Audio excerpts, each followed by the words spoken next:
It's day 2 on Green Tourism Week, and I've now arrived at Monkbar Hotel in the middle of York to talk to June and the Green Man at the hotel on what they're doing for Green Tourism Week. This is the courtyard in the middle of the hotel. Then we have June and the Green Man. Who's called Mick. Mick, nice to meet you. June, could you just explain what you've been doing in the courtyard, because obviously it looks like there's some new planting going on. Yeah, the courtyard has always been a focal point of the hotel because it's right in the middle of it.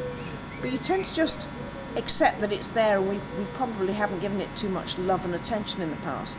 Then because of the harsh winter, we lost an awful lot of trees, we lost some of our best shrubs, and we decided it was time then just to take stock, have a look at what we'd got and see how we could improve it.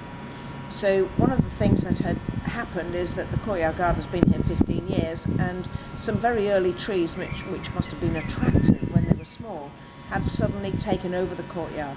So we took those out and we used that space to develop a vegetable patch. So we are now growing beans and radishes and lettuce and tomatoes and strawberries and what that does is gives lots of colour into the courtyard as well. So it will never feed all of our guests, but I think guests really like the fact that we are making that green effort to go the extra mile. Fantastic. I understand you got a bit of inspiration from Prince Charles on growing the vegetables. Could you show us what you've got? I did. I went down to London last year. They had a weekend where the whole of the Mall was converted. The gardens in the Mall were converted, and I hoped I was going to get inside his house, but it was only the garden. And let me show you the. And one of the features was this wonderful watering feature. And one of the problems always when you're operating a green garden is to keep it watered. And I saw this feature, and I think it was a B&Q feature.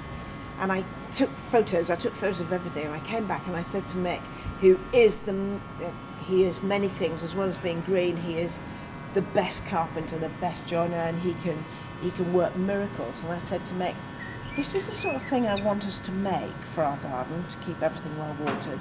What do you think? The cost of it is about £600. So he said, well, probably I could make it for about 50.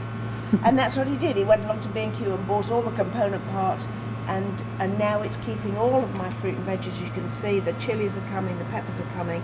There's a lovely red strawberry there already, although unfortunately the pigeons do tend to come down and get those just before I can.